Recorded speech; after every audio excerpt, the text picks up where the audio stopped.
اس میں سے پہلی چیز جو ہے وہ یوم عرفہ کا روزہ ہے. صحیح مسلم میں حدیث ہے کہ میں اللہ سے امید کرتا ہوں کہ یوم عرفہ یعنی 9 ذوالحجہ کا روزہ جو ہے وہ 2 سال کے گناہوں کا کفارہ بن جائے گا. آپ علیہ السلام کی سنت تھی کہ روزہ آپ رکھا کرتے تھے, صحابہ کرام کو بھی ترغیب دلایا کرتے تھے. اکثر لوگ پوچھ رہے ہوتے ہیں کہ یہ 9 ذوالحجہ جو ہے وہ آپ نے سعودی عرب کا دیکھنا ہے یا پاکستان کا. بھائی پاکستان کا ہی دیکھنا ہے. سعودی عرب کا دیکھنا تو یہ پچھلے 30-40 سال کی گیم ہے. اس سے پہلے تو ہمیں پتہ ہی نہیں ہوتا تھا کہ سعودی عرب میں چاند کب نظر آیا ہے. چند دنوں کے بعد ہی پتہ چلتا تھا. اور اگر آپ شروع کے 1200-1300 سال دیکھیں تو یہاں تو کسی کو نہیں پتا ہوتا تھا کہ یوم عرفہ کب آنا ہے. تو یہ ریلیجن پوری دنیا کے لیے صرف عرب کے لوگوں کے لیے نہیں ہے. تو یہ یوم عرفہ سے مراد 9 ذوالحجہ کا روزہ ہی ہے. ہم نے اپنے ملک کے اعتبار سے 9 ذوالحجہ کو یہ روزہ رکھنا ہے انشاءاللہ تعالی.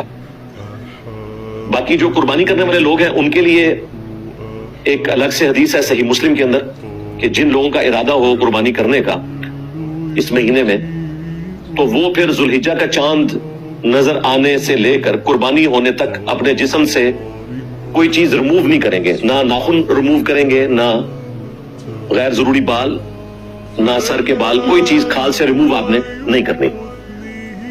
یہ پروٹوکول ان کے لیے ہے جنہوں نے قربانی دینی ہے. ظاہر ہے اللہ تعالیٰ نے ایک اس حوالے سے اسے سنت ٹھہرایا ہے. یہ کوئی فرض نہیں ہے لیکن قربانی کرنے والوں کے لیے یہ سنت ہے. اور ظاہر ہے اس میں امپلائڈ ہے کہ جو آپ کے گھر والے ہیں وہ بھی اس میں شامل ہیں, انہوں نے بھی اس کو فالو کرنا ہے سنت کے طور پر. جب آپ کی قربانی ہو جائے اس کے بعد آپ بال ریموو کر سکتے ہیں. صحیح مسلم میں ہی ایک اور حدیث ہے کہ نبی صلی اللہ علیہ وآلہ وسلم نے غیر ضروری بال جو ہے یا ناخن کاٹنے کی جو مدت مقرر فرمائی ہے وہ 40 دن میں ایک دفعہ ہے. تو اب یہ ضروری نہیں ہے کہ آپ نے ہر جمعے یہ بال کاٹنے, 40 دن میں ایک دفعہ کاٹ لیے یا ناخن کاٹ لیے تو وہ کافی ہے. یہ نہ ہو کہ لوگوں کو ٹینشن ہو جائے کہ یہ تو 10 دن گزر جائیں گے, ہم تو ہر جمعے کو کاٹتے ہیں. تو 40 دن کی مدت مقرر کی گئی ہے. اس سے کم میں جس وقت بھی آپ کاٹ لیں گے تو سنت میں شمار ہوگا. اس سے زیادہ لیٹ کرنے کی اجازت نہیں ہے.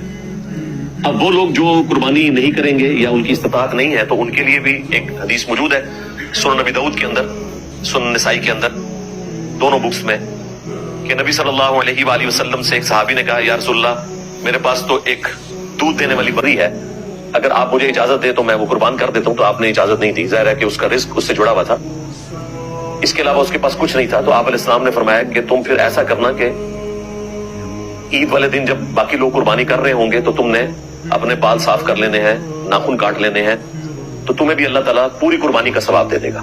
اب اس میں امپلائڈ ہے کہ جن لوگوں نے قربانی نہیں بھی کرنی وہ بھی 1 ذوالحجہ کا چاند نظر آتے ہی اپنے جسم سے کوئی بال ریموو نہیں کریں گے, نہ کوئی ناخن کاٹیں گے, حتیٰ کہ جب ان کے قریبی علاقے میں کوئی بھی پہلی ایک قربانی ہو جائے تو اس کے بعد وہ اپنے بال کاٹ دیں, ناخن کاٹ لیں, تو اللہ تعالیٰ انہیں بھی پوری قربانی کا ثواب دے دے گا. یہ اللہ تعالیٰ کی رحمت ہے.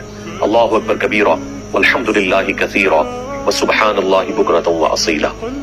باقی قربانی کے حوالے سے میری الگ سے ویڈیو ریکارڈ ہے. قربانی سے متعلق 50 سوالات اور بھی کافی ساری تفصیلات ہیں جو قربانی سے متعلق ہیں. وہ آج مان لی کہ میں اس کی ڈیٹیل میں جاؤں, لیکن یہ چیز بتانا ضروری تھی کیونکہ آج 27 ذی قعدہ ہے 1446 ہجری, 25 مئی 2025. تو ظاہر ہے کہ اگر یہ 29 کا مہینہ بھی ہوا تو منگل کی مغرب سے پہلے آپ نے ناخن کاٹ لینے ہیں اور بال جو کاٹنے والے ہیں وہ کاٹ لینے ہیں. پاکستان کے رہنے والے لوگوں کے لیے تو میں نے منگل کا دن بتایا, اس صورت میں کہ اگر یہ 29 کا مہینہ ہوا ذی قعدہ کا, اور احتیاط ظاہر ہے اسی میں 29 کے ہونے کے چانس بھی ہوتے ہیں. باقی ملکوں کے جو رہنے والے ہیں وہ اپنے مطابق اس کو دیکھ لیں گے, اور امید ہے انشاءاللہ تعالی ہماری یہ ویڈیو